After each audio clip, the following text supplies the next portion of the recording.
Kalian bahagia. Saya ngasih bonus untuk petugas upacara dari Dodik ini 25 juta untuk dibawa pulang ke rumahnya masing-masing. Dan tentunya buat petugas yang lain juga kita siapkan 25 juta. Nanti ditanya lagi, itu duit dari mana? Ladang onten. Saya selalu ditanya, Pak Deddy duitnya dari mana ngonten? Habis itu dimasalahin lagi, gubernur konten. Lebih baik dari jadi gubernur konten, punya duit diberikan pada rakyat daripada gubernur molor.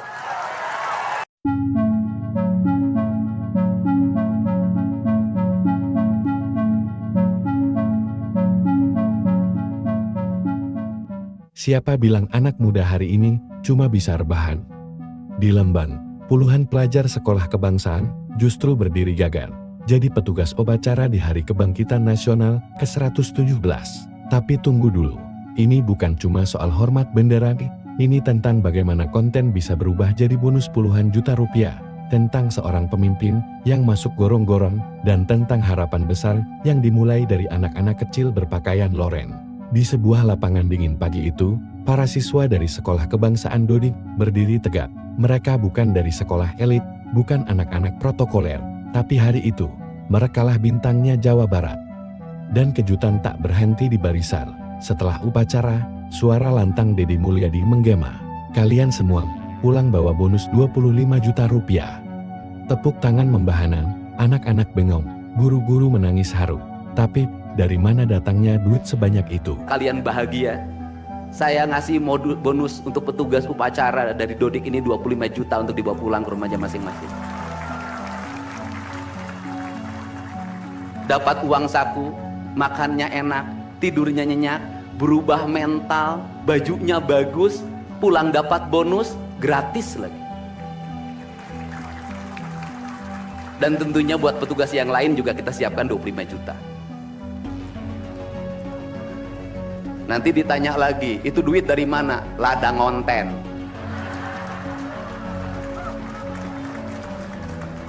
Saya selalu ditanya, Pak Deddy duitnya dari mana ngonten? Habis itu dimasalahin lagi, gubernur konten. Lebih baik dari jadi gubernur konten, punya duit diberikan pada rakyat daripada gubernur molor. Bener nggak? Ya kan, daripada gubernur tidur, gubernur protokoler, gubernur ingin dihargai, gubernur menghabiskan anggaran jalan-jalan ke luar negeri, teu hayang teuing aing. Dan semua para peserta, ini yang keren-keren ini anak-anak kita ini. Anak-anak kita yang keren-keren ini, kamu tengok ke kanan, tengok kiri sambil minta sama Allah, besok kamu yang berseragam seperti mereka. Tepuk tangan kalian semuanya, semangat! Semangat! Semangat! Oke. Saya ngasih bonus buat pelatihnya 50 juta. Saya ini urusan rasa, Bu. Orang tuanya itu jangan hanya bertepuk tangan. Mohon maaf. Ada terpanggil dalam jiwanya. Anak-anak saya kok bisa hebat begini ya? Dari rumah itu bawa bakakan. Mohon maaf, ini cermin manusia-manusia Sunda yang punya welas asih, yang punya timbal balik. Anak saya dididik, bukan saya minta bakakak, bukan saya minta opak, tumpeng, bukan. Penuh dengan welas asih, dengan cinta. Mudah-mudahan bakakak yang dibuat menjadi jalan bagi si Ujang menjadi orang hebat. Kenapa orang tua dulu melahirkan anak-anak hebat? Karena cinta rasa, bukan gratifikasi. Dia kenaikan kelas tidak bawa uang, dia bawa tumpeng buat gurunya, dia bawa bakakak buat gurunya, karena gurunya telah mendidik anak-anaknya dengan baik. Itu cinta, itu rasa, bukan gratifikasi. Kami berbuat baik pada orang tuanya, tapi orang tuanya juga harus punya rasa dan punya cinta demi anak-anaknya. Saya pengalaman ibu saya dulu selalu berpuasa ketika saya punya hajat, punya lagi ujian, lagi kenaikan kelas, menghadapi kesulitan, ibu saya dan bapak saya pasti berpuasa buat saya. Saya minta ibu dan bapak, coba rajinlah berpuasa bagi anak-anaknya. Bisa jadi, mohon maaf, bisa jadi anak-anaknya seperti ini, rasa orang tuanya yang harus diperbaiki. Bukan kesalahan anaknya, tetapi rasa dan cinta orang tuanya juga harus dibenahi. Hidup itu alam Pak, interaksi. Buktinya sama tentara nurut, sama ibu nggak nurut, sama bapak nggak nurut. Nah ini, makanya untuk itu dari sekarang mari bangun cinta negeri ini, karena negeri ini adalah negeri Siliwangi, negeri Silih Asa, negeri Silih Asi, negeri Silih Asu, negeri Silih Pikanya. Bagi mereka yang tidak ngerti Siliwangi, tidak tahu makna Siliwangi, tidak pernah berkontemplasi dengan Siliwangi, jangan coba-coba Anda berbuat tidak baik terhadap tanah Siliwangi. Saya sampaikan itu, kaluhur tesirungan kehandap teu akar. Ini saya ucapkan terima kasih seluruh pasukan. Saya ucapkan terima kasih buat Panglima TNI, Kepala Staf Angkatan Darat, Angkatan Laut dan Angkatan Udara, Pangdam 3 Silo dan seluruh jajaran. Semua terima kasih. Hari ini adalah hari bangkitnya kita. Hari ini adalah hari kemajuannya kita, dan kita mulai seluruh perubahan ini dari tanah kita, tanah Sunda, tanah Siliwangi. Wallahu muwaffiq ila aqwamit thoriq. Assalamualaikum warahmatullahi wabarakatuh. Sampurasun.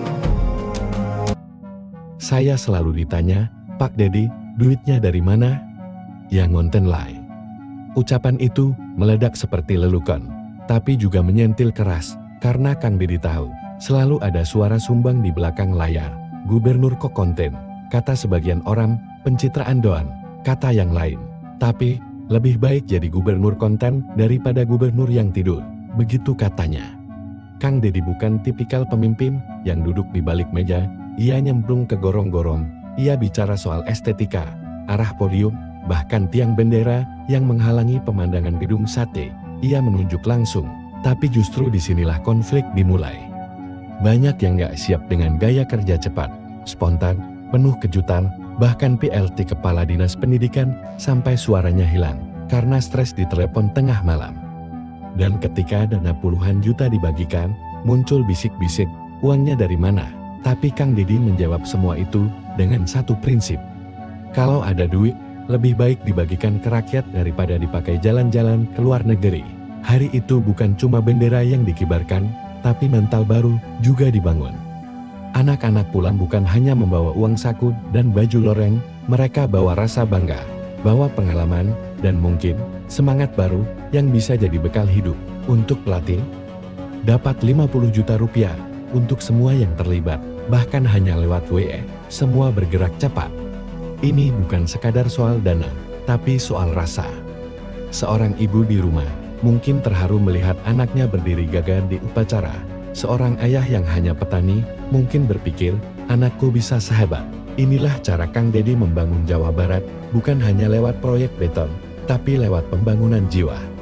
Ia menanamkan satu hal penting, bahwa anak-anak Sunda bisa tampil di depan, bahwa kebanggaan itu bisa dirancang asal kita punya keberanian untuk berbeda. Hari itu hanya satu dari banyak cerita perubahan di Jawa Barat, tapi dari sinilah kita belajar. Kadang perubahan tidak datang dari ruang rapat, tapi dari lapangan. Dan perubahan itu dimulai bukan dari yang sempurna, tapi dari yang berani. Kalau kamu percaya bahwa pemimpin harus kerja pakai rasa, bukan sekadar kata. Jangan lupa like, subscribe, dan share video ini, karena mungkin satu klik darimu bisa bantu sebarkan semangat perubahan ke seluruh Indonesia. Sampai jumpa di cerita selanjutnya.